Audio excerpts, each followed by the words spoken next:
Assalamualaikum warahmatullahi wabarakatuh. Alhamdulillahirabbil alamin. Assalatu wassalamu ala asyrafil anbiya wal mursalin Sayyidina Muhammadin wa ala alihi wa sahbihi ajma'in. Amma ba'du. Asyhadu an la ilaha illallah wahdahu la syarikalah wa asyhadu anna Muhammadan abduhu wa rasuluhu la nabiyya wa la rasula ba'dah. Allahumma inna nas'aluka ilman nafi'a wa na'udzubika min ilmin la yanfa'.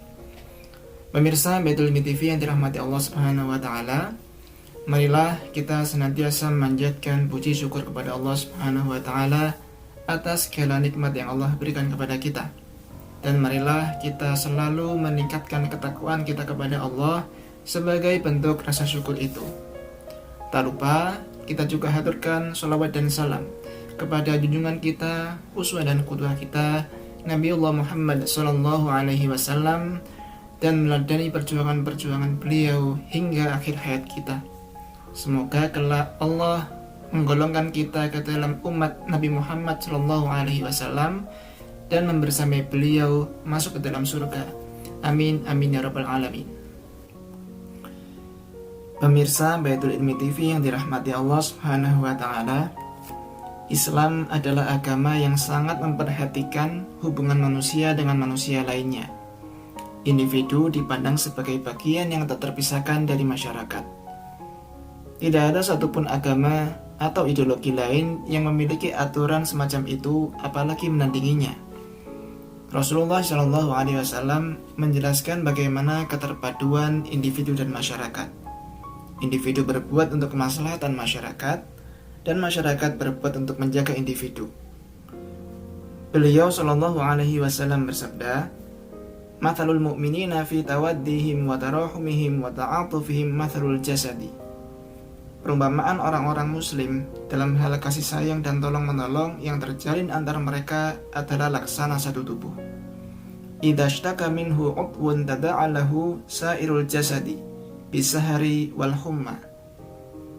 Jika satu bagian merasakan sakit, maka seluruh bagian tubuh akan bereaksi dengan tidak tidur dan demam. Hadis riwayat Muslim. Oleh karena itu, Islam mewajibkan setiap pemeluknya untuk bertanggung jawab terhadap saudaranya dan segenap umat manusia pada setiap waktu dan keadaan. Islam sama sekali tidak pernah mengajarkan untuk bersikap egois ataupun individualis. Pemirsa Baitul Ilmi TV yang dirahmati Allah Subhanahu wa taala, jika secara jernih kita melihat kondisi kaum muslim di seluruh dunia saat ini, maka kita akan mendapati bahwa ternyata setelah Daulah Khilafah runtuh pada tahun 1924, kaum muslim berada dalam keterpurukan di berbagai bidang kehidupan. Mulai dari terpecah belahnya kaum muslim, terancamnya akidah kaum muslim, hingga pola hidup barat yang sudah mengakar di negeri-negeri kaum muslim. Sehingga tidak ada satupun negeri kaum muslim yang menerapkan Islam secara menyeluruh.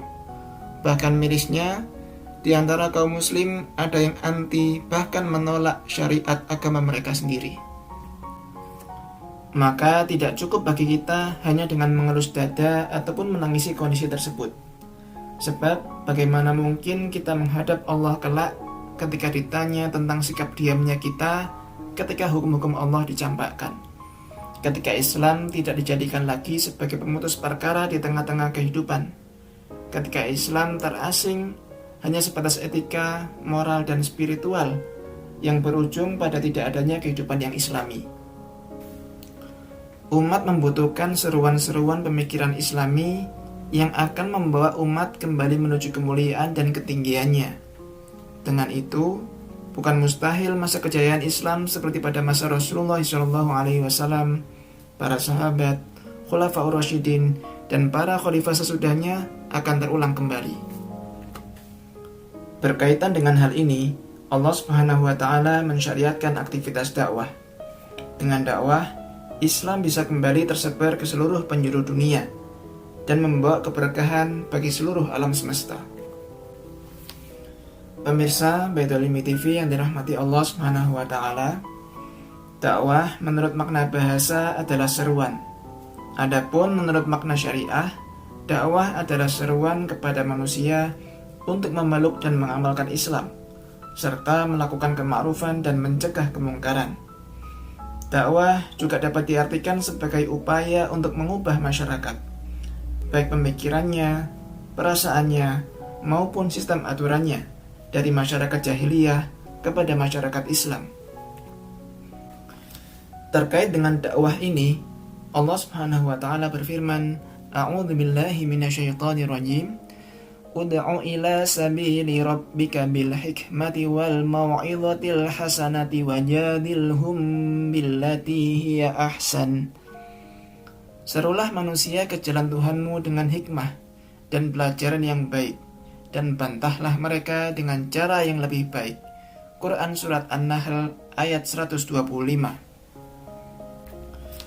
Rasulullah SAW juga bersabda, Man ra'a minkum munkaran falyughayyirhu biyadihi.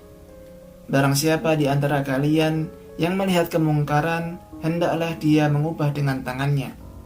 Fa illam yastati' fa bilisanihi. Jika dia tidak mampu, hendaklah dia mengubahnya dengan lisannya. Fa illam yastati' fa biqalbihi. Jika dia tidak mampu, hendaklah dia mengubahnya dengan qalbunya. Wa dzalika adhaful iman. Sesungguhnya hal itu merupakan selemah-lemahnya iman. Hadis riwayat Muslim. Dari ayat dan hadis tersebut, maka jelas bahwa dakwah hukumnya adalah wajib atas setiap kaum muslim. Seorang muslim yang benar-benar bertakwa kepada Allah tentu akan bersama-sama dengan kaum muslim yang lain memikul kewajiban dakwah ini. Jika tidak, berarti ia ridho dengan keadaan saudaranya yang sedang terpuruk dan terhina. Dan Allah Azza wa Jalla menyediakan siksaan yang amat pedih sebagai balasan atas perbuatan yang demikian.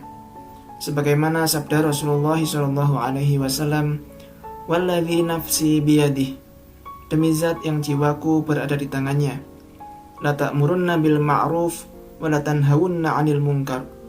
Sesungguhnya kalian memiliki dua pilihan, yaitu benar-benar melakukan amar ma'ruf nahi munkar, aw la yushikanallahu ay yab'atha 'alaikum 'iqaban minhu thumma tad'unahu fala yustajabu lakum. Ataukah Allah akan mendatangkan siksa dari sisinya yang akan menimpa kalian, kemudian kalian berdoa tetapi doa itu tidak akan dikabulkan. Hadis riwayat At-Tirmidzi. Na'udzubillah thumma na'udzubillahi min dzalik. Pemirsa Baitul Ilmi TV yang dirahmati Allah Subhanahu wa taala, tujuan dakwah Islam adalah mengubah keadaan yang tidak islami menjadi islami agar dapat mendekatkan diri kepada Allah Subhanahu wa taala. Karena itu, setidaknya dakwah diarahkan pada 3 hal. Yang pertama, mentauhidkan Allah Subhanahu wa taala. Melalui dakwah ditanamkan dengan kuat kalimat la ilaha illallah, yang berarti tidak ada lagi yang patut disembah, ditakuti dan diharapkan keridhaannya selain Allah Subhanahu wa taala semata. Yang kedua, untuk menjadikan Islam sebagai rahmat. Keimanan kepada Allah Subhanahu wa taala tentu harus membawa pada keyakinan dan ketundukan pada seluruh hukum dan syariahnya. Dengan demikian, dakwah diarahkan untuk meyakinkan manusia bahwa hukum-hukum Allah Subhanahu wa taala saja yang akan mendatangkan rahmat bagi mereka. Sedangkan hukum-hukum yang dibuat oleh manusia adalah batil, serta tidak dapat mendatangkan rahmat dan kemaslahatan. Dan yang ketiga, untuk menjadikan Islam sebagai pedoman hidup. Karena Islam mengatur seluruh aspek kehidupan, maka Islam hanya dapat dijadikan pedoman hidup jika diterapkan secara kafah dalam kehidupan. Sebab itu, dakwah harus ditujukan untuk mengajak manusia masuk ke dalam Islam secara keseluruhan. Pemirsa Baitul Ilmi TV yang dirahmati Allah Subhanahu wa taala, dalam melakukan aktivitas dakwah, tentu kita harus meneladani Rasulullah Shallallahu Alaihi Wasallam. Kita harus memahami perjalanan dakwah Rasulullah Shallallahu Alaihi Wasallam secara keseluruhan. Dengan cara ini, kejayaan Islam insya Allah akan dapat dicapai untuk kedua kalinya. Allah lah yang menurunkan agama ini sebagai agama fitrah. Maka Allah pula lah yang akan mengokohkan dan memenangkannya dari musuh-musuh Islam, sekalipun mereka berusaha sekuat tenaga untuk melenyapkannya. Dengan mengamati perjalanan dakwah Rasulullah Shallallahu Alaihi Wasallam, maka akan kita dapati bahwa untuk mendakwai sebuah masyarakat, apalagi untuk mewujudkan sebuah negeri yang menerapkan syariah Islam, tidak mungkin jika dilakukan seorang diri. Artinya harus dilakukan secara berjamaah. Maka penting bagi kita untuk turut berjuang dalam jamaah dakwah yang bertujuan untuk mengembalikan kehidupan Islam. Maka dari itu, saya mengajak pemirsa sekalian untuk menyadari pentingnya aktivitas dakwah ini, melayakkan diri dengan terus mempelajari sakofah Islam dan berdakwah, dan menjadi bagian dari kebangkitan Islam yang telah Allah dan Rasulnya janjikan. Insya Allah dengan begitu kita akan termasuk ke dalam golongan orang-orang yang beruntung. Sebagaimana firman Allah Subhanahu wa taala, A'udzubillahi minasyaitonirrajim, wal takum minkum ummatun yad'una ilal khair wa ya'muruna bil ma'ruf wa yanhauna 'anil munkar wa ulaika humul muflihun. Haruslah ada di antara kalian segolongan umat yang menyerukan kebaikan dan melakukan amar ma'ruf nahi mungkar. Merekalah orang-orang yang beruntung. Quran Surat Ali Imran ayat 104. Demikianlah yang bisa saya sampaikan. Subhanakallahumma wa bihamdik, asyhadu an la ilaha illa ant, astaghfiruka wa atubu ilaik, wal afu minkum, tsumma assalamu alaikum warahmatullahi